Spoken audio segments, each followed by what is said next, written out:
Here's the head I purchased for cheapy. It's a 7120, which is important for a 1995 Jeep Cherokee XJ. And I got an intake manifold and a custom exhaust header with the purchase. I ended up spending $350 for this setup. The best place to get stuff these days is on the Facebook Marketplace, but you have to be patient. There's a lot of scammers on there. So this setup was down in Oregon, and I had to go to Redding for this. Now don't send any money into cyberspace if you come across a good deal. On this deal, I talked to the gentleman. I explained to him I was not going to send him any money, but he was a fellow Jeep enthusiast and he held this for me. I told him I would pay full price, and we talked about the fact that this is a 7120 and it's in good shape. As a matter of fact, he says this head has just been gone through, is the way he described it. I had quite a long conversation about this purchase with the gentleman from Oregon. One thing didn't make sense to me. Why would you buy a stroker engine and just keep the bottom end? You're telling me all this stuff is reconditioned or new, and it certainly appears that way. Why wouldn't you just leave the engine intact and install it in your vehicle? A Jeep stroker engine is a modified engine where you, by definition, increase the stroke of the piston travel. Not sure exactly how you do it, but I imagine the crankshaft needs some modification, and then your piston rods most likely are lengthened.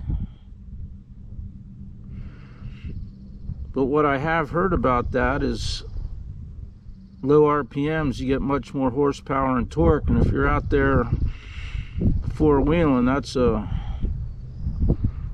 definite improvement in your engine that you want.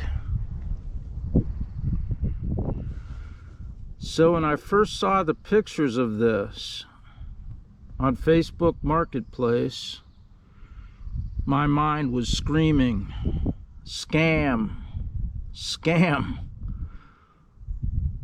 And I asked the guy, why would you buy a stroker engine and then just take the bottom end and leave the rebuilt head, intake manifold with all new components, and then an exhaust header? And his explanation was he had done a lot of work porting his head, and that did make sense to me. All right, that being said, what I'm going to do is disassemble this, and on that 7120 head, each of the cylinders, I'm going to do an inspection on the valve seats and take a look at the valve stem seals and do a visual check of everything. I can't just put that in here on a man's word. You just can't trust anybody these days, I'm sorry. But you certainly, whoever did this, looks like you did some loving work on your Jeep. All right, let's try to make some good decisions here before I rip this apart. So the header is 3-into-1, 3-into-1.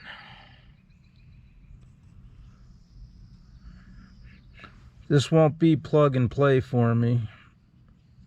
The original exhaust manifold goes into one collector. So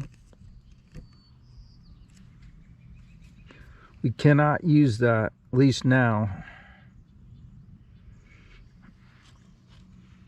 We have the new intake and exhaust manifold gasket already.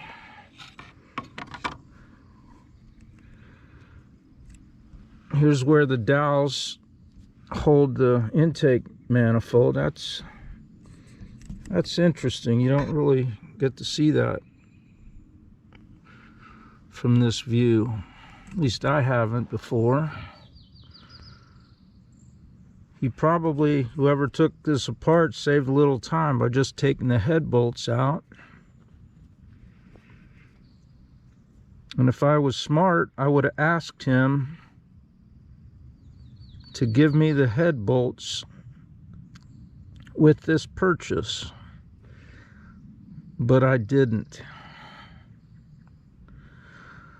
So that being said, I'm going to take the intake manifold and the header off, and perhaps I'll reuse the intake manifold. It looks like by visual inspection most of that stuff's brand new on that.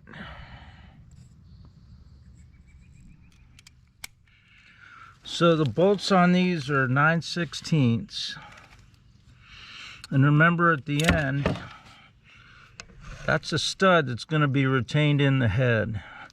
So it would be nice to get this one out and not rotate the stud out. Let's see what happens here.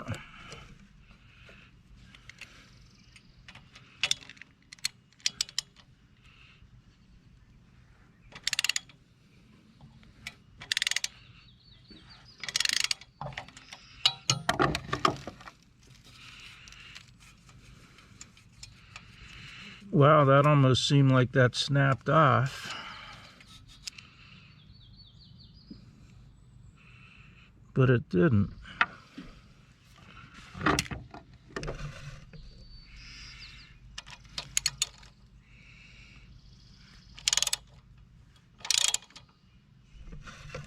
I must say, I've never worked on anything this clean before.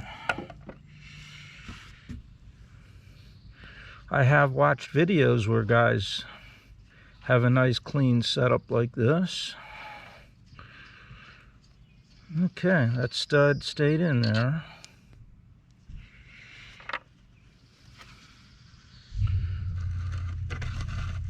We'll do that on all these bolts here. Okay, this stud is loose in the head right here.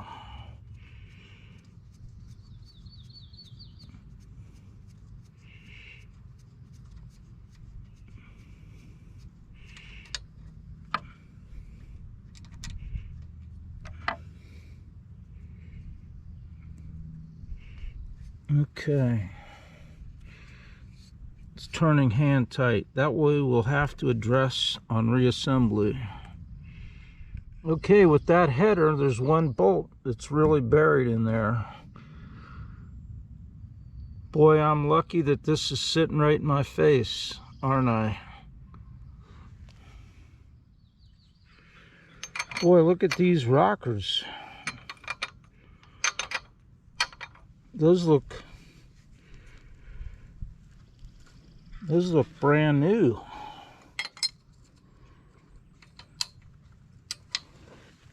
I'm starting to really wonder what's going on here.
Alright, this head is what I spent the $350 on. If I can install it without getting any machine work done, this is well worth it in my world.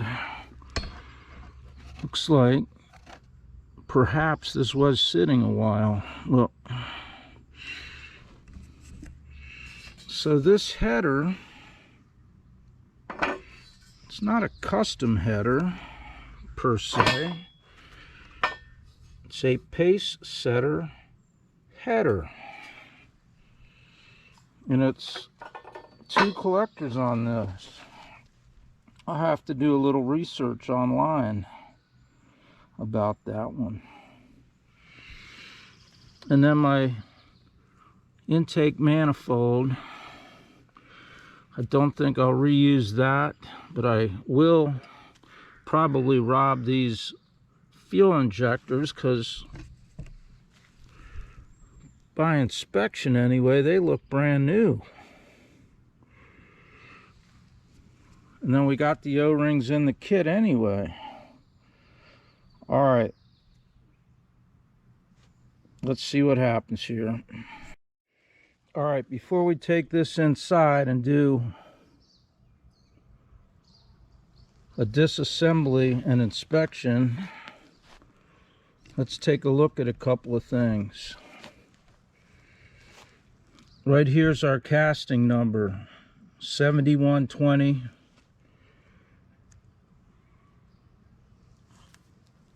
And 7120 is the correct application head for the 1995. Ours was a 1995. The one we just got is a 91. So this is the first production year of the 7120 head. Between 1987 and 1990, the head was a 2686. So in 1991, the design of the ports were updated. Other than that, everything was identical from the 7120 to the 2686. Okay, this is interesting. Our core plug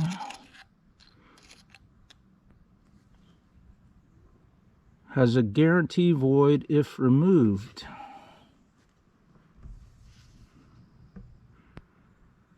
Never come across that before. And why would a machine shop put that in there? So on these 4.0 heads, this opening is essentially 2 inches.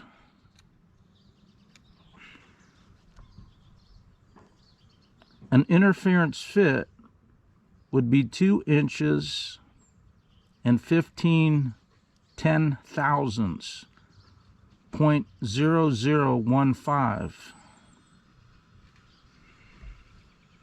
Now, Dorman makes one. If you go to like O'Reilly and put head in the search engine, Dorman will pop up and it's a 51 or a 50.83 or something like that, which is essentially 2 inches and 15 ten-thousandths.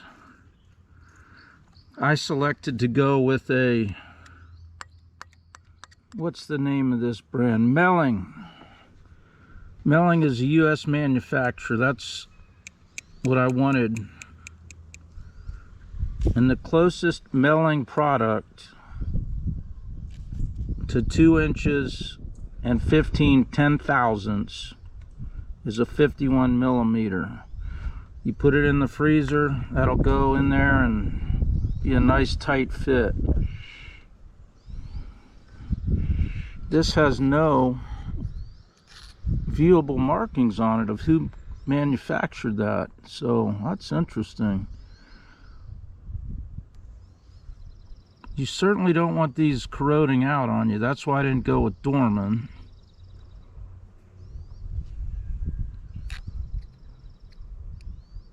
But we're going to trust this machine shop is the decision I'm going to make. And we'll leave that in there. Okay, on the 7120, an overheat, you'll get these cracks here. And that's why we are replacing this head. An overheat, this will crack. Not right away, but after a while, the air-fuel mixture burning when it's not supposed to will eventually damage your intake valve. You'll start getting backfires. There'll be a fuel smell in the exhaust. And that's unburnt fuel escaping out the exhaust. So let's look at our new purchase. First thing to notice is a tan, brown, ashy color on the exhaust valves. So all these have good combustion.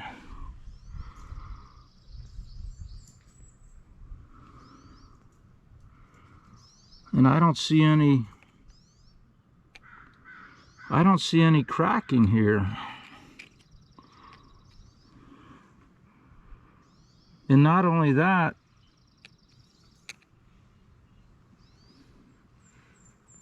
these valves have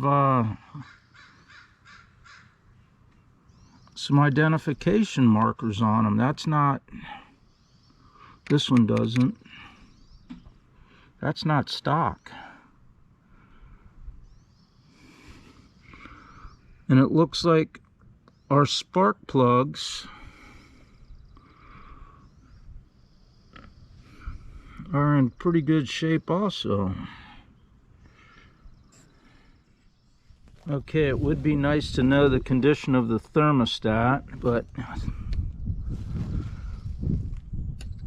I think we'll find that out when we get this running again by looking at our gauge.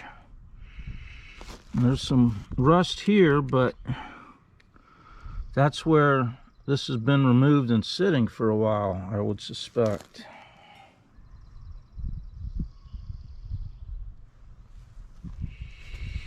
Okay, let's bring it inside and we'll take a look at each of our valves.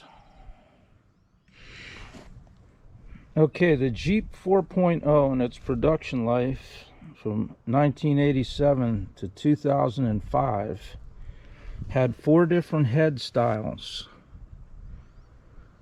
When you're replacing your head, it's critical that you consider all the subtle differences, because in some cases they're not really that subtle. So from 1987 to 1990, the head was a 2686.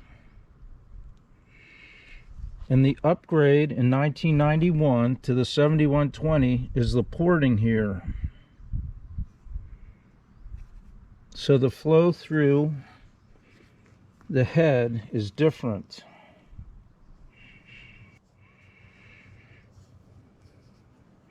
That's essentially the only difference between the 2686 head and the 7120.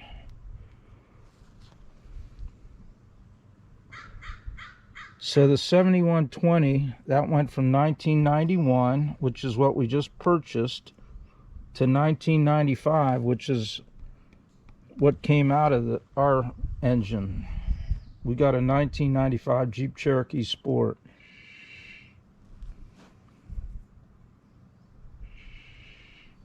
After 1995, the head casting was a 0630, and that ran from 1996 to 1999.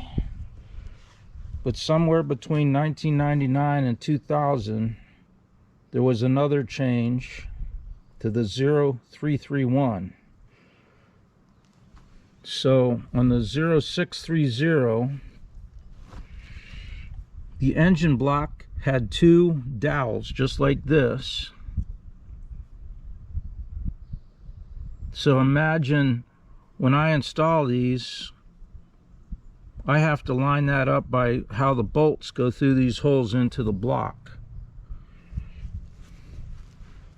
On the 0630, there was dowels here added on the deck. So when you put the head in, you can put your head gasket down and then bring the head in. It'll slip into the dowel holes and you're in the right spot. On this one, I am going to have to get it close and then line up the head bolts. That's another reason why I'm going to use spray copper on this, because the wiggle room, I'm going to probably put it down and have to move it around a little bit. Plus my surfaces aren't going to be reconditioned. Okay, also on the 0630 and 0331, this hole is no longer drilled and tapped, and that hole is where the temp sender goes for the temperature gauge. I think it's very important to keep that feature, especially when somebody besides myself is driving the vehicle. If you put this temp sensor anywhere else, it's going to change how the gauge reads. Okay, the 0630 and 0331 heads also had a modification to the rocker cover.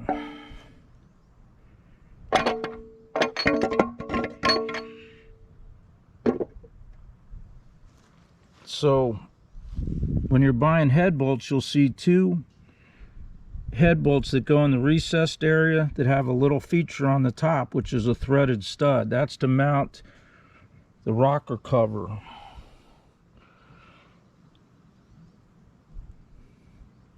Depending on which way you're swapping heads, you may have to get a new rocker cover, because you can't retro back. So us buying a 7120, we don't have to worry about that.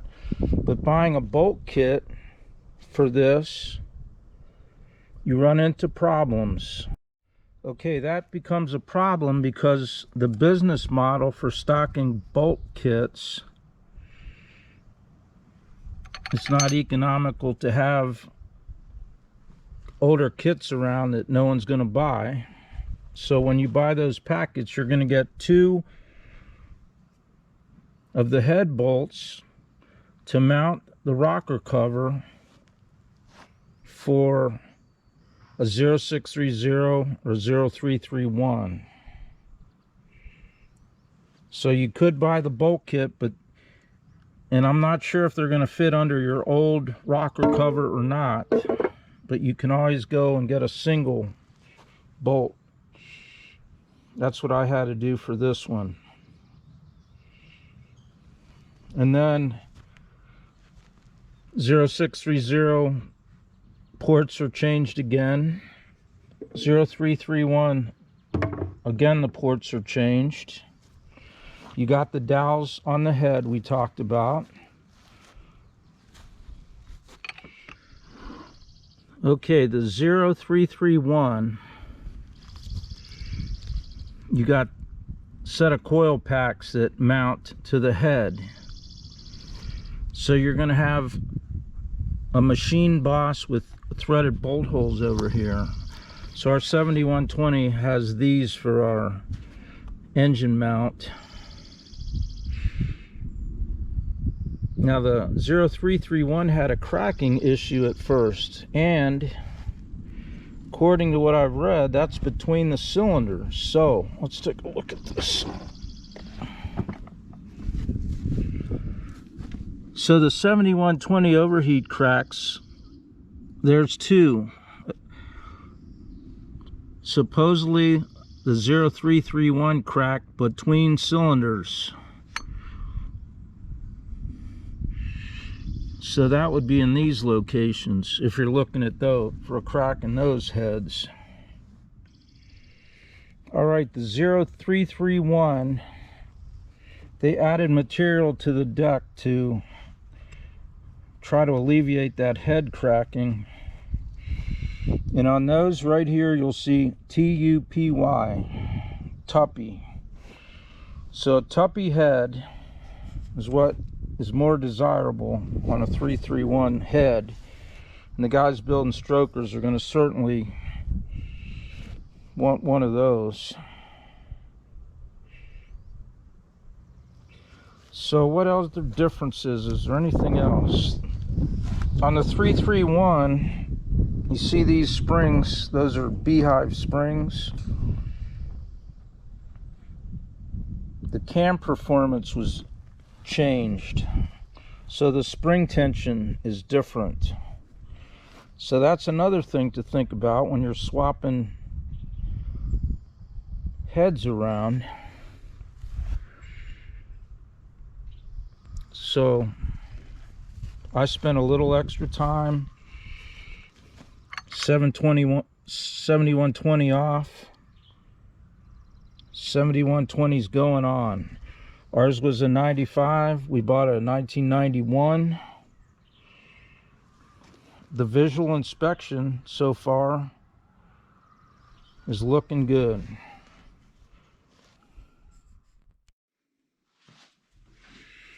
Boy, these rockers all look brand new, don't they?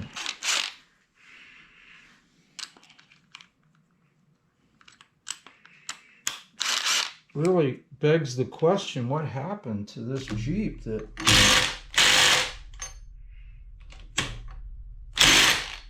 this guy just gave up on this?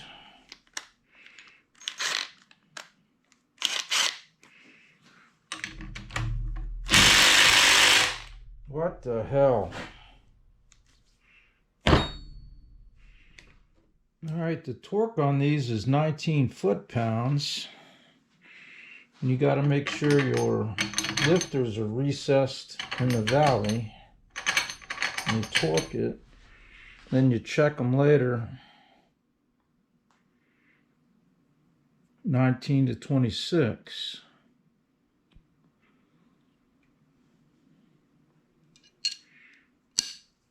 I wonder what's going on with this.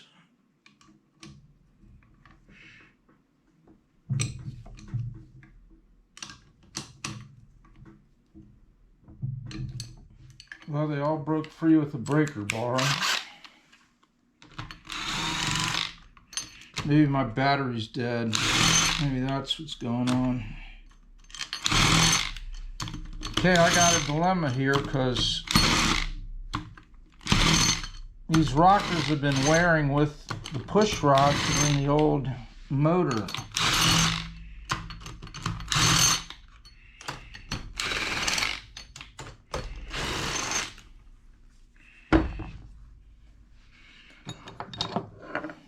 Here's one instance where I had where the rocker was worn out. This is on a Chrysler. Started it, made an awful noise for a little while, and then went away. And it was this bent and popped out.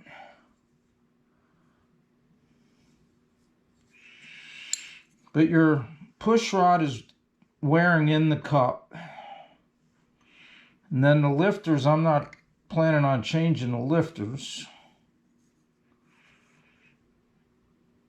The lifters are wearing with the cam, and we're not going to get in there and do any cam work on this. I already inspected, we don't have a dead cam. So I think I will reuse the push rods and use these essentially, by inspection, brand new rockers. Here's another push rod I kept in my rogues gallery.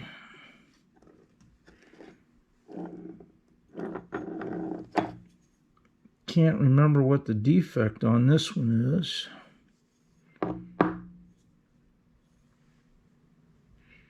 Maybe it's not perfectly straight. Boy, I really don't understand this.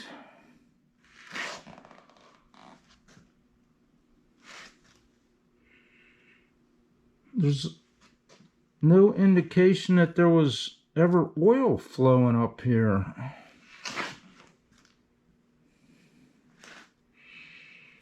I mean, if this was in service, you would think there'd be some indication of oil in here.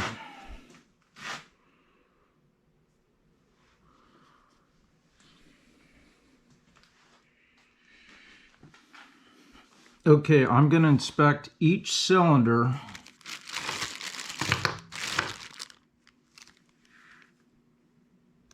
valve and valve seats and take a look at the valve stem seal. Now that's the tool that comes with your Fel-Pro head gasket kit set, and you want to use that right here on the valves. When you bring a brand new valve stem seal, you don't want it to get damaged here. We'll be able to do a good inspection of the valve stem seals. I'm not about doing recreational maintenance just because I bought new parts. If these are good, they're staying on there.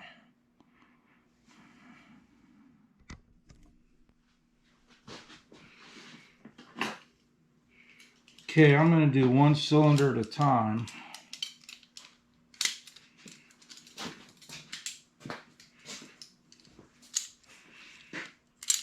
But I definitely want to film each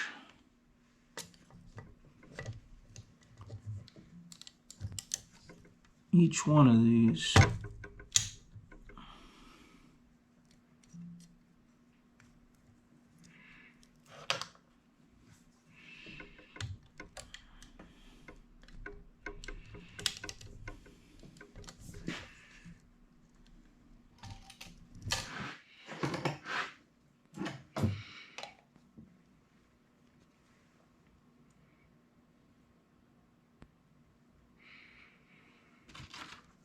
Usually on a rebuild, you got a spacer in here because the head's been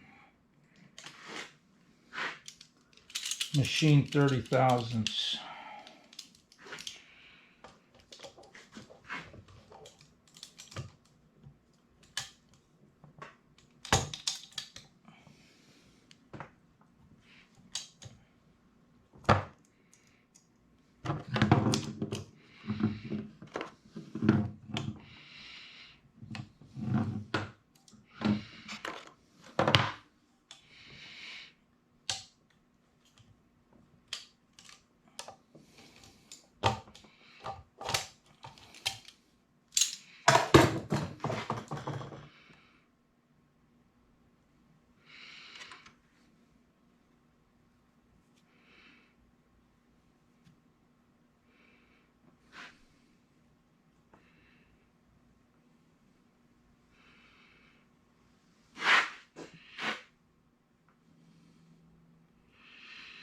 Okay, these are new, but that one didn't get seated good here.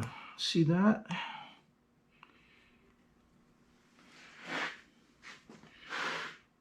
That did not get seated good.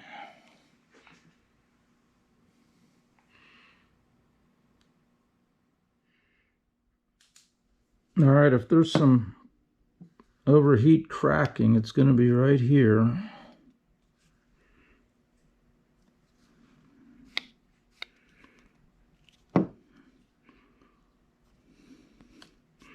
The valve seats look Like they've just kind of been pressed in, don't they?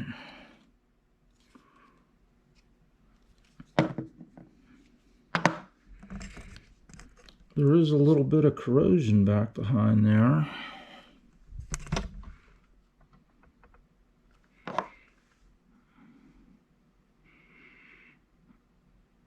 And that was probably where it was in the tank and they didn't do a good water wash down on this. Okay, I'm going to look at each one exactly like we looked at this one. Well, I got this apart. Remember on the 0630 and the 0331 heads, they changed the spring tension to a lighter spring tension, and then the cam profile is different.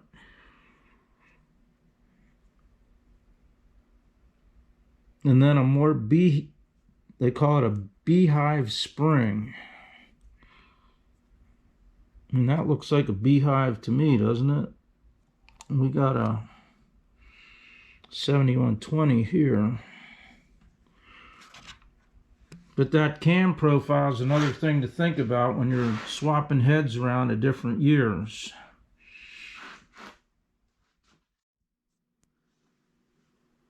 Okay, look what I found on cylinder 2. There's our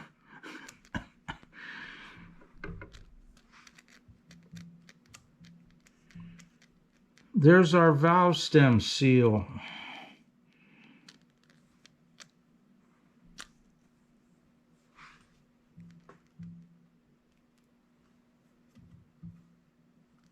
That's not supposed to do that. Okay, I'm going to stop for the night. I need to think about this.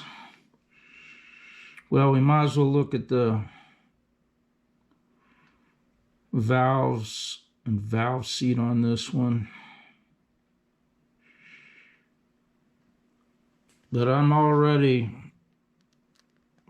pretty convinced that I'm going to change this set of valve stem seals.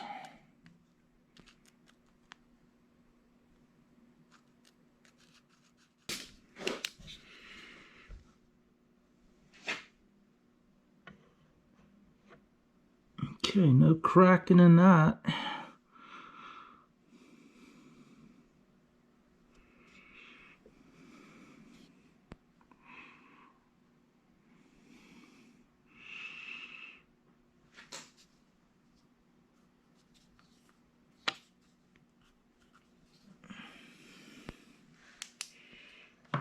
I'm really wondering what's going on with this head.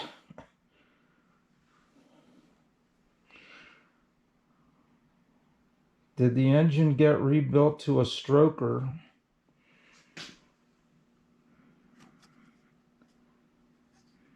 And then never get used for some reason?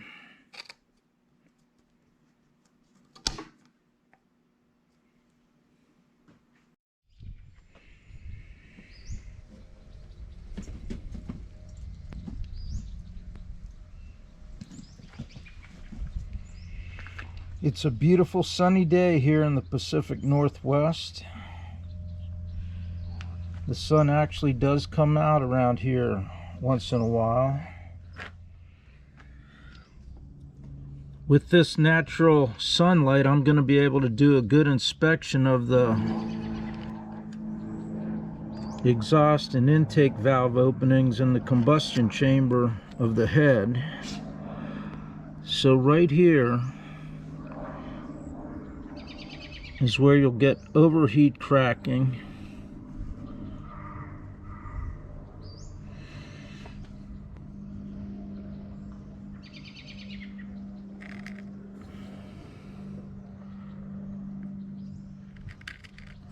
And that really looks like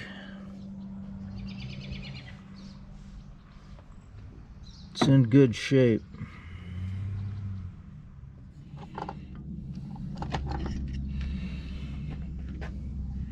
Boy, well, I got this beautiful day, I might as well take advantage of it.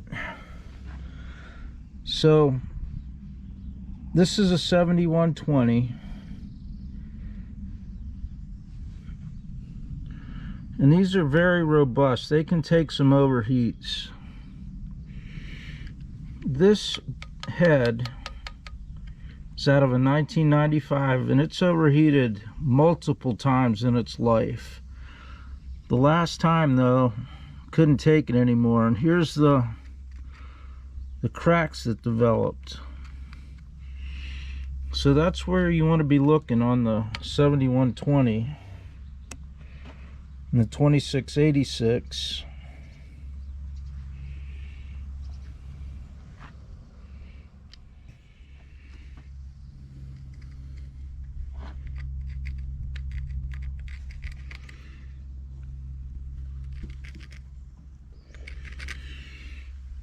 Okay, the 7120, the last production year of this casting was 1995. Then you had a 3-year run of the 0630, and then somewhere in 1999 and 2000, the 0331 was introduced, and that had a problem with cracking. And the cracking occurred between the cylinders.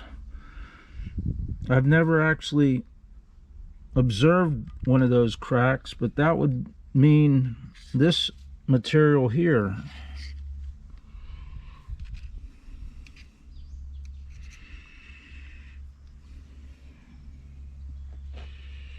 And then once they realized they had a design flaw, they reinforced the deck of the 0331s, and on those you'll see TUPY, Tuppy.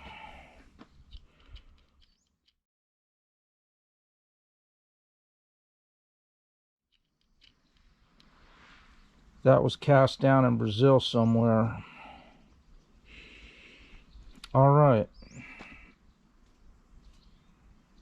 I'm confident there's no cracks in my 1991 7120 head. Okay, well, we have this out here. The 0630 head had receivers for dowel pins in the block.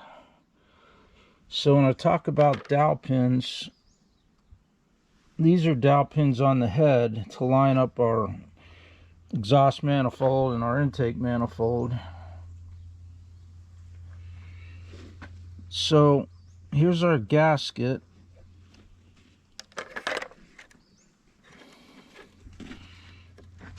Head bolts, combustion chamber,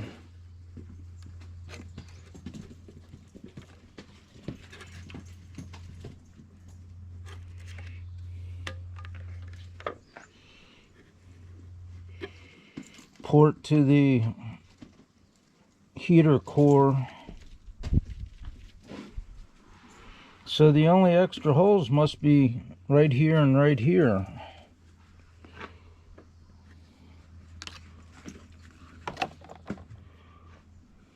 So on the 0630 and the 0331, there must be more material here with a drilled opening for the dowel pins in the block. But it looks like you could perhaps use a 2686 or a 7120, because look, there's no material there.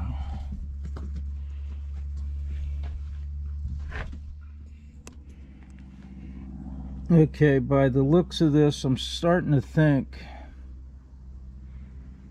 that this was in service for a while.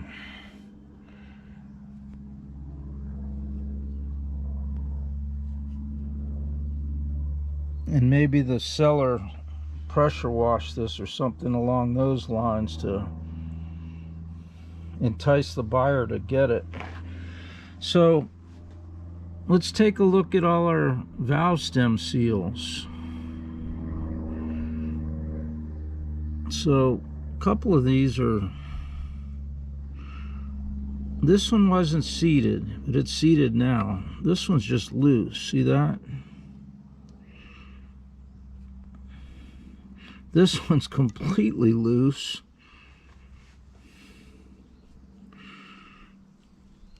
That one's loose, but that one's completely loose. That one's, oh my goodness.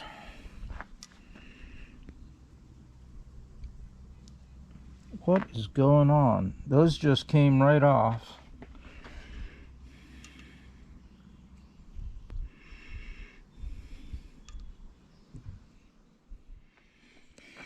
Okay, to get these off, you just get a screwdriver or a tool like a screwdriver and just get under there and pry those up like this.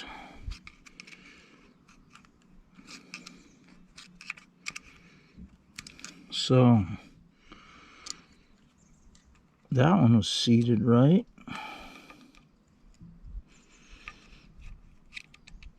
That one was seated right.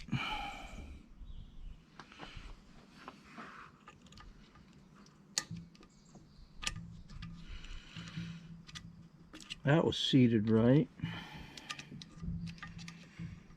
This one not so much. Okay, our valve guides, there's no moving parts here, so there's no way these are worn here. 0.5, 0.5, 0.5. So 1/2 inch, let's see what in millimeters.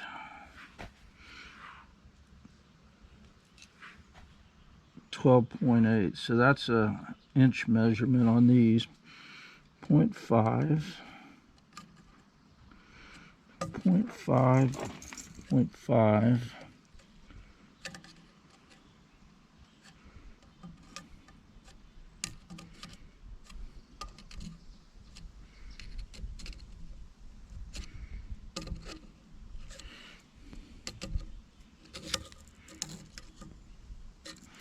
All right, 1/2 inch on all of those.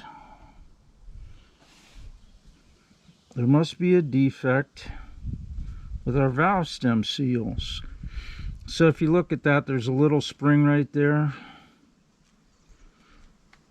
to keep tension on that sealing property. And these are all 0.5.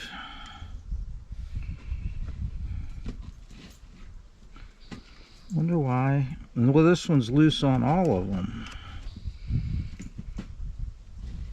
Maybe that one wasn't manufactured to the specifications. Okay, another check I'm going to do real quick is I'm going to take a valve and put it in the opposite way in the valve guide. If this is wobbling around, we got a worn valve guide.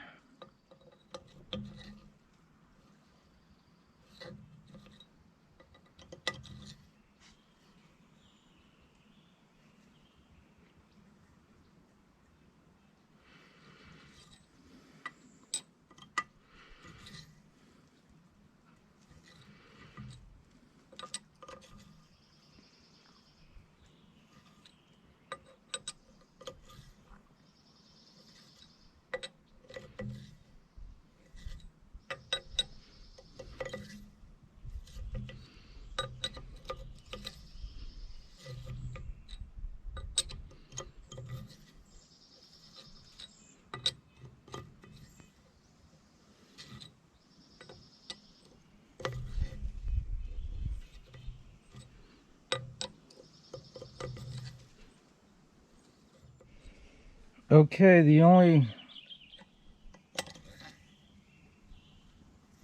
valve guides with any wiggle at all are these two.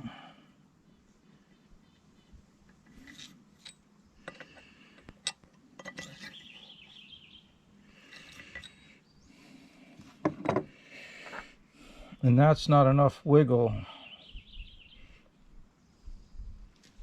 to want to replace those.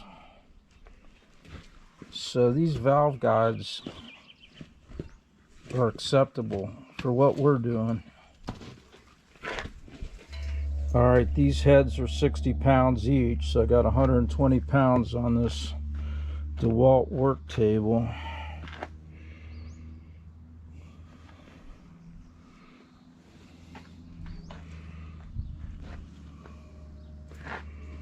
Let's put our old head away. Alright, let's look at the porting on this while we're here. The 2686, the 7120, the 0630, and the 0331 all have differences in the flow of the air-fuel mixture into the combustion chamber. So these are the intake ports. Air-fuel mixtures drawn into the combustion chamber through these, and then exhaust is ported out.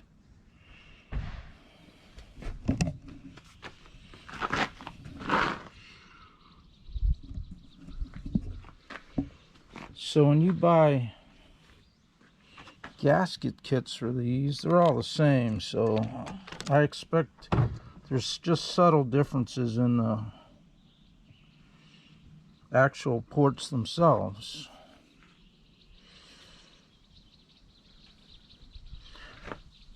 Using this as a template, you could trace this with the gasket with a scribe line or some sort of mark, and then you could take a grinding tool and remove that material and then improve your flow through here. So the intake, you would be just taking a small bit, see that? The exhaust, quite a bit more. The other thing you can do, and you can do it with a Dremel attachment like this, or a tool that will remove material like that. And just kind of clean this rough edge up here. That's called polishing. I'm not going to do that. That's just a lot of work. And it's something I'd probably get started on and then not finish anyway. But I'm definitely going to take my Dremel tool and remove this corrosion in here and just clean up everything.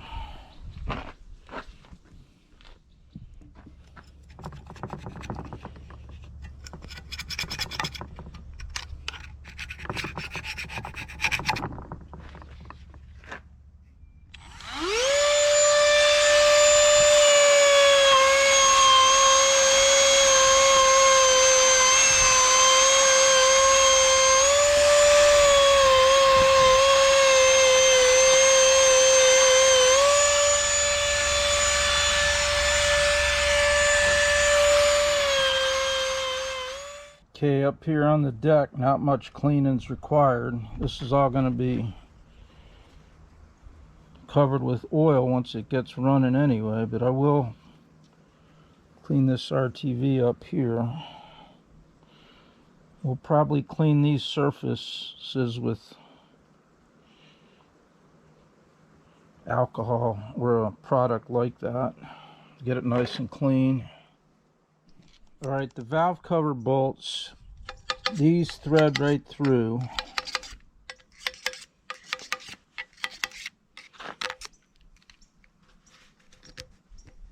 This guy used a lot of RTV on the last installation. These bottom out, and that one is filled with RTV.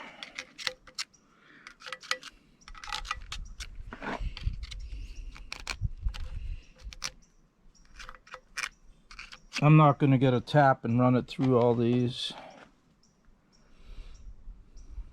Here's where our temp sensor goes.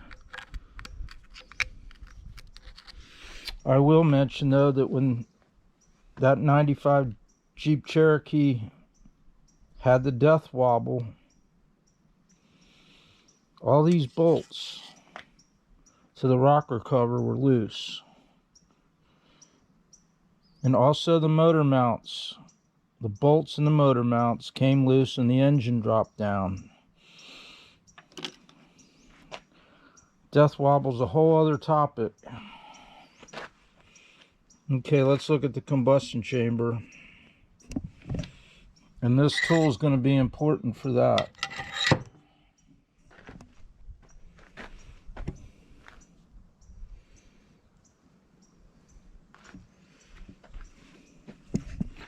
Okay, we're going to clean up our surface here. Make sure there's no corrosion in the combustion chamber. And as best we can in the porting here. And then we'll reseat the valves with some valve grinding compound. Just to give a little word of caution, don't remove any material from any of this stuff. Not this surface and not your valve seats. Clean them up with an abrasive tool that will not remove metal. Okay, everything cleaned up really nice. There is a little bit of surface corrosion, looks like. But you can see a nice 3-point grind on this. Or a 3 surface. We're not doing a turn, are we? So I think we will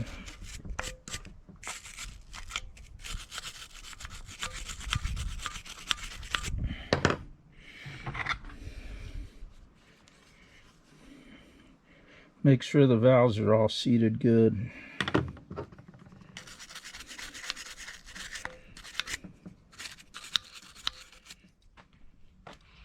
All right, we're going to inspect all the valves.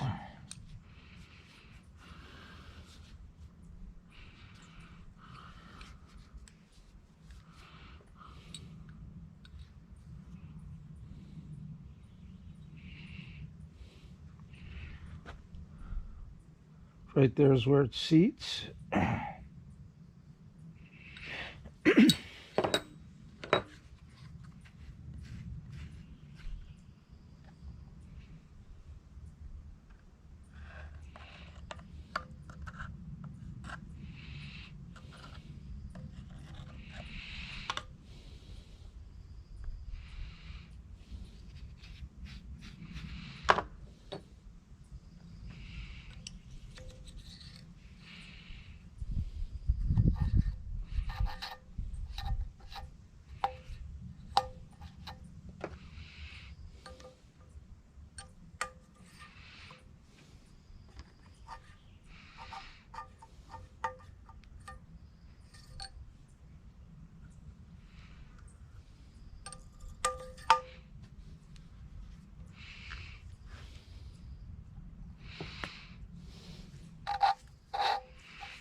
don't know if these numbers on the valves are stock or not. Maybe they were stock in 1991.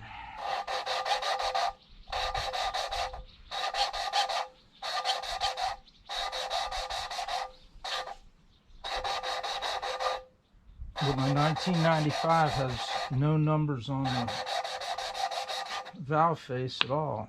That one's got a 15 and this one's an 86. Or a 98 perhaps.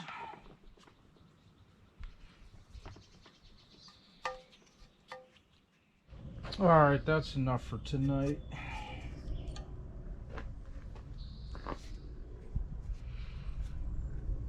Clean this up better tomorrow and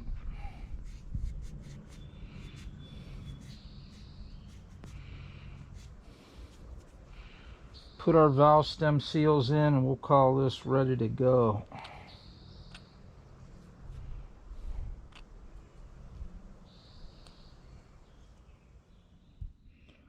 Just notice this number in here. What if it's a serial number for this head casting, or if a machine shop put this in here?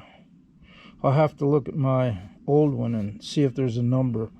002 and a space 23115. Interesting. All right.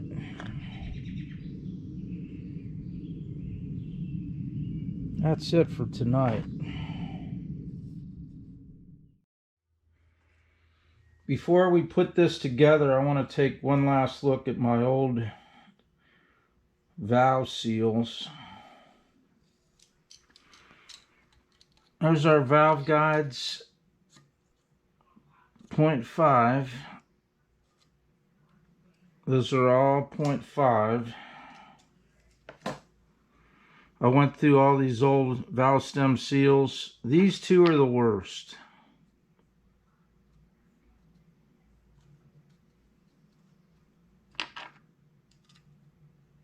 This one is just completely loose. So this valve stem seal is basically acting as a little squeegee, sort of. And it's scraping oil and preventing it from getting into the combustion chamber. But it does want to allow some oil to be metered to lubricate inside the valve stem. See those little ridges in there? That's where oil is gonna, a metered amount of oil is gonna continuously lubricate the valves. So there's different types of valve stem seals. Some are just a little umbrella. I remember on a GM it was just a little flat O-ring. You almost wonder, how is this even working?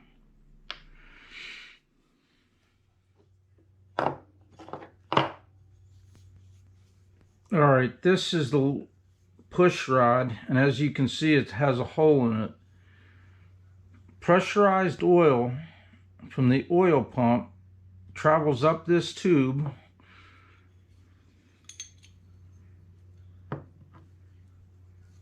some of it lubricates this little cup right here, the rest squirts through this little hole. So with the valve cover on there, rocker cover, you got oil squirting into here. It's no longer pressurized, and then gravity just takes it and it leaks back down into the through the valley, through these holes here, back into the crankcase.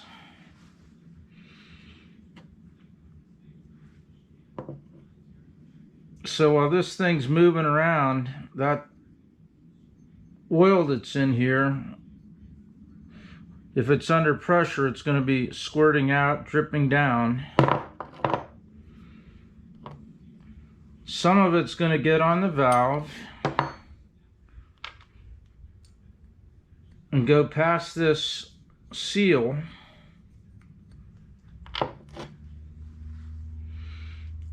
and then be inside there in those little ridges to lubricate the valve stem.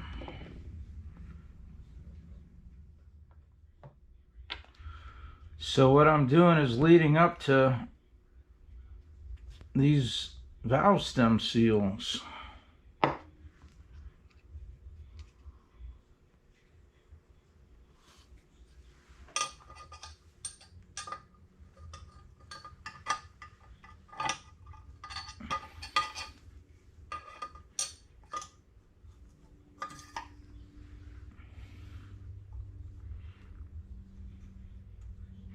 With that not seating whatsoever,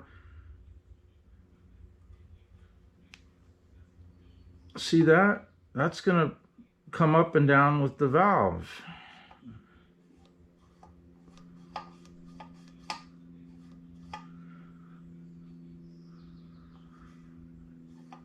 See that? That's not seating at all. Let's take a look at this one. These were the two worst. Same with that one.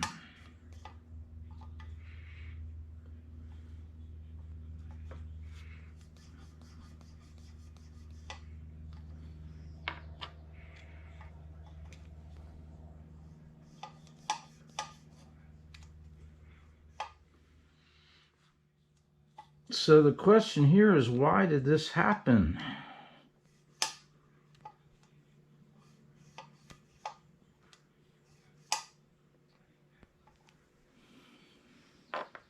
When you bring your head in to the machine shop, on certain occasions, the machinist will ask you to give him the valve stem seals that come with your rebuild kit. Other times, they don't ask for that. They have them somewhere, or they order them through their people that stock their materials.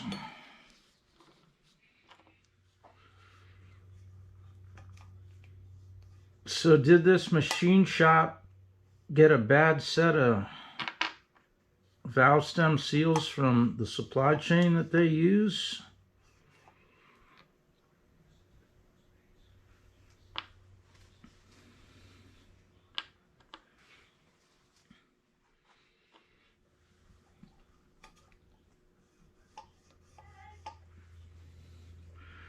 So there is metered oil that lubricates inside the valve stem right here. So that oil is coming from this scraper squeegee function of this. A little bit of oil is going to get in there and then stay in there on those ridges. But with this lifting up like that, that means more oil is getting in there than is supposed to.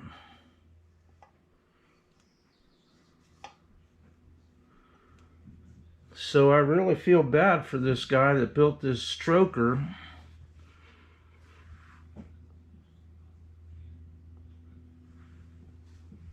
because this defect here in the exhaust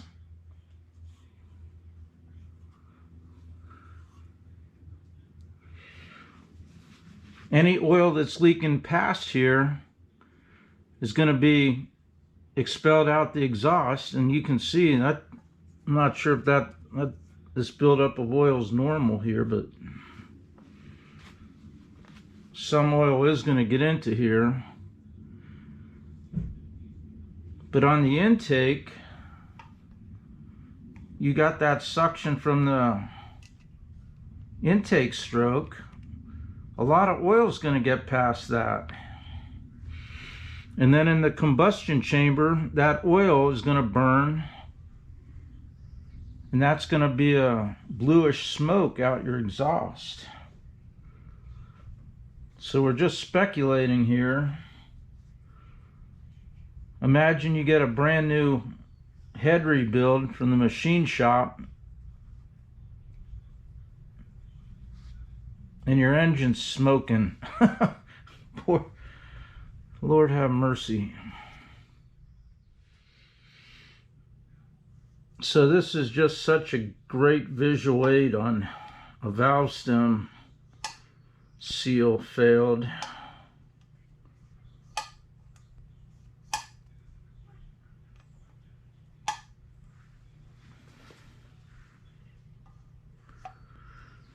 So a normal valve stem failure, when they get worn, like we discussed the oil, here's how it travels up into here, and then it's splashed basically all over the place. This thing's moving, splashing it around, but there is going to be a buildup of oil in here, and oil's viscous, meaning it's going to flow slowly, but there'll be enough oil here that is obviously going to leak past this because it's not staying seated, and the scraper oil function of this part of the valve stem seal isn't going to be working because it's unseating and allowing oil to get in here.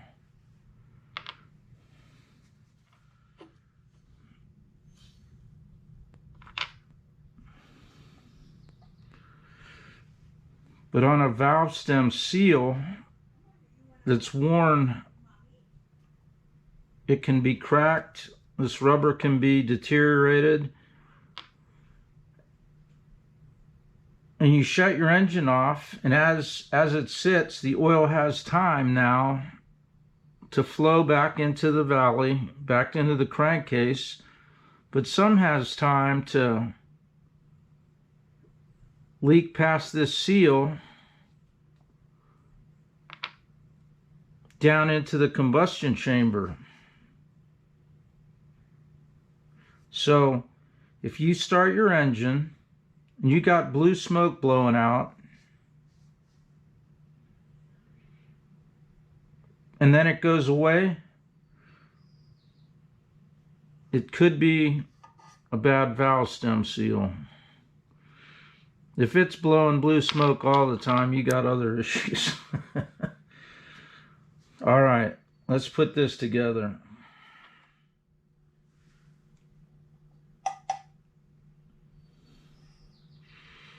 All right, let's talk one last time about our scenario here.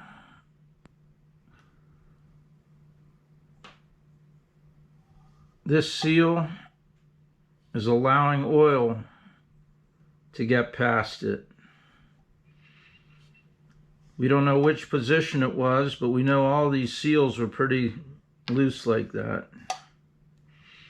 If the bad seal was on the exhaust, that's going to leak into the combustion chamber.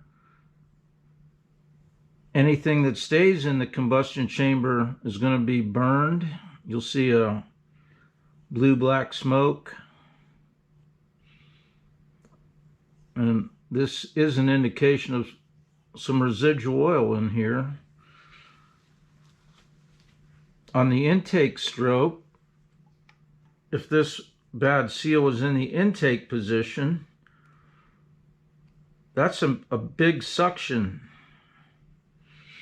And that's going to suck oil that's laying in here in the valley and past this seal into the combustion chamber where it will be burned. So it's smoking, a bluish smoke, high oil consumption. We don't know what happened on this particular engine.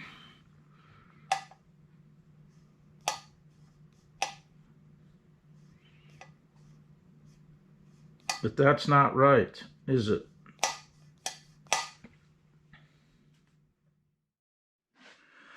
Okay, we used valve grinding compound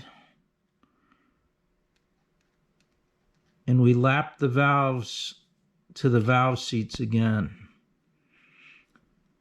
And what I'm looking for is the nice shiny part here on each of the valve seats, making sure that it's basically a nice symmetrical grind on that, and they all look pretty good. Same with the valves. I'm going to look at each one.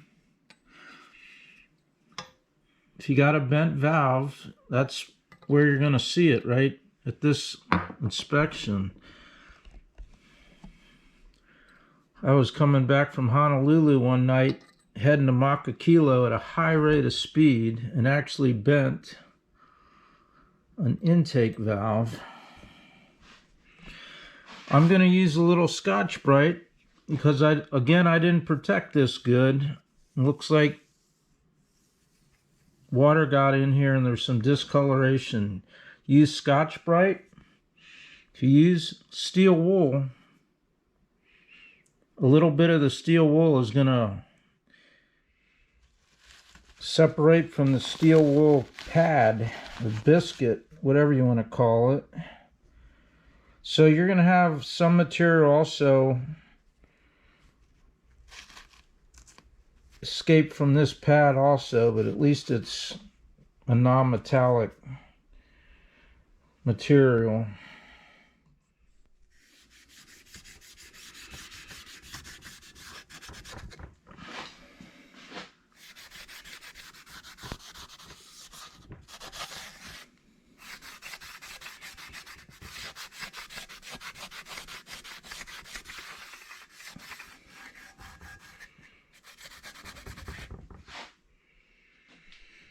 Okay, it goes without saying that metal to metal surface. When we put these in here, I'm going to use this Federal Mogul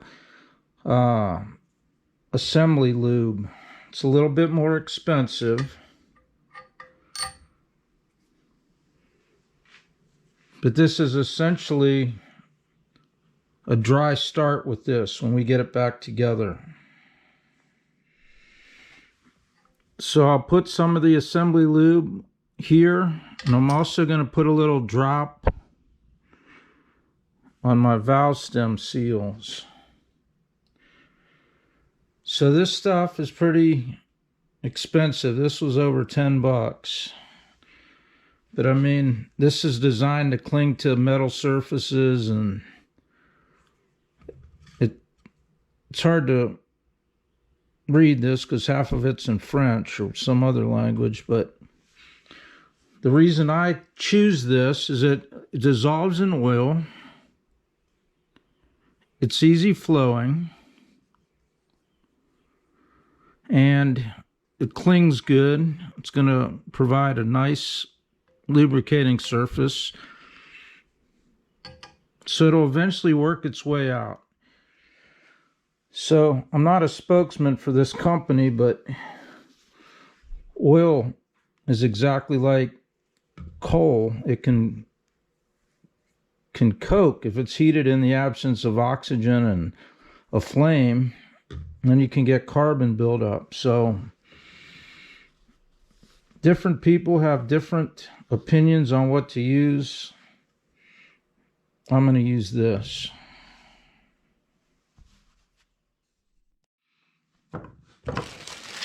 Alright, let's take a look at our new Felpro valve stem seals.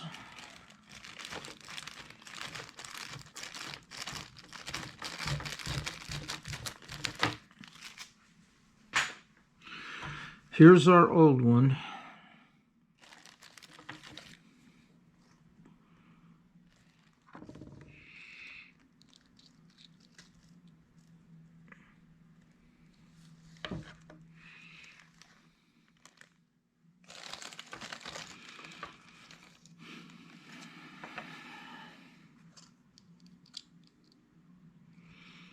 Alright, it's already pretty obvious that these aren't the right ones. See that? These are bigger.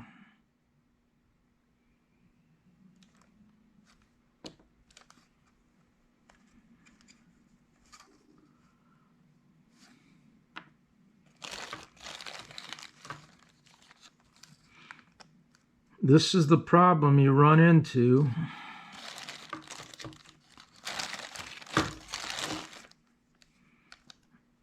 working on older cars like this.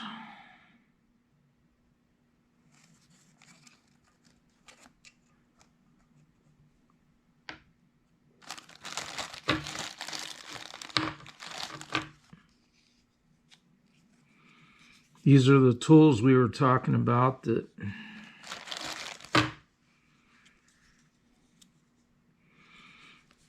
you put over the valves.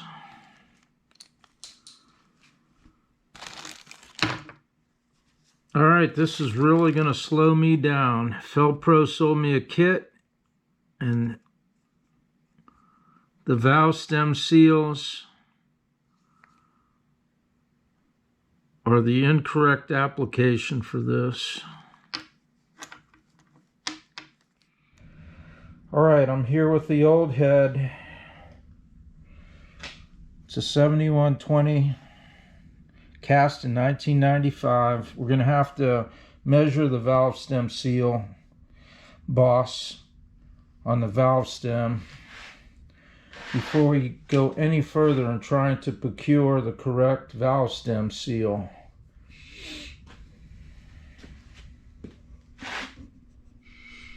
Here's our crack again in the head.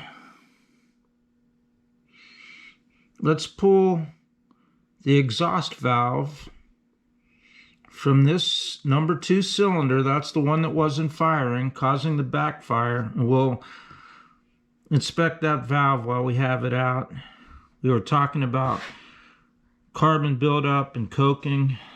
This may be a good example to look at.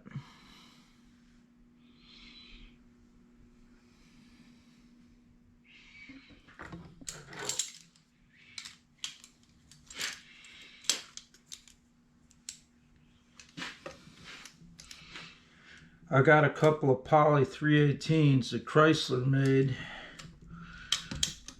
and I've heard horror stories about trying to get engine gaskets and seals and kits and stuff.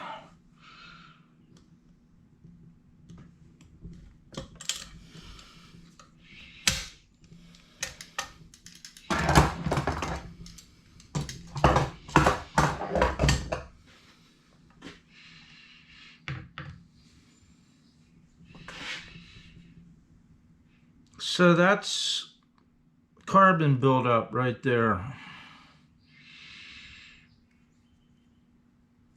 We talked a little bit about coking. That's your engine oil being heated in the absence of oxygen and ignition. And some of the properties, the molecules of the oil, go out the exhaust, and what's left is this carbon buildup.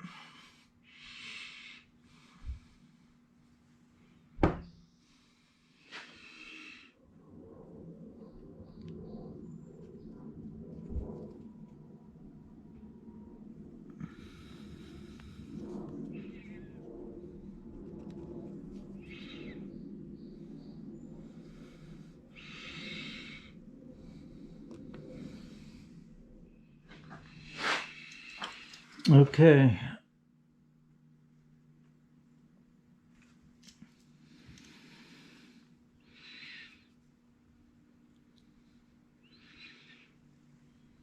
This is our brand new one out of the kit.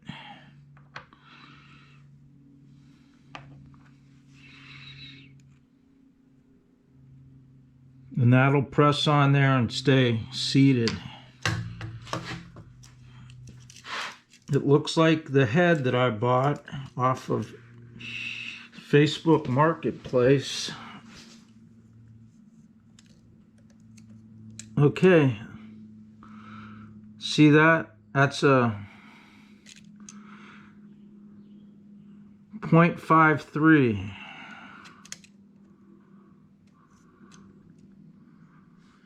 Okay, here's our original 7120 4.0 head with the 2 cracks. We've removed the valve, the exhaust valve, from the number 2 cylinder. This is the one that had the crack. We weren't getting good combustion in there. It was backfiring, and there's a carbon buildup. our valve stem, let's call this the valve stem boss, that the valve stem seal seats and prevents oil from getting into the combustion chamber. It does meter a small amount of oil to keep the metal to metal area lubricated. The head I bought off Facebook Marketplace, that valve stem boss is 0.5 inches.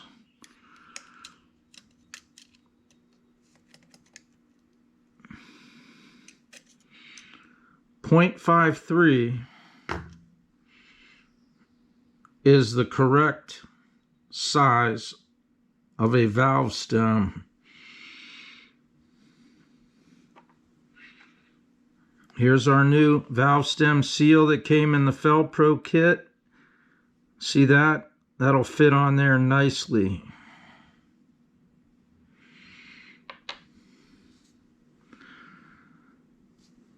So I have a dilemma here.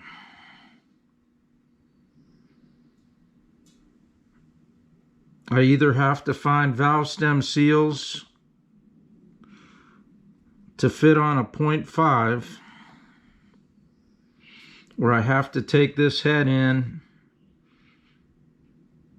and get the valve stems replaced with the stock size.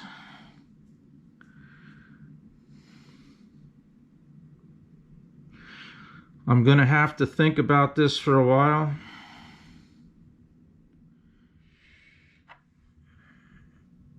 I can't go to the auto parts store and complain that they sold me the wrong kit, because they didn't, did they? All right. These are the dilemmas you run into buying used parts. Okay, that's it.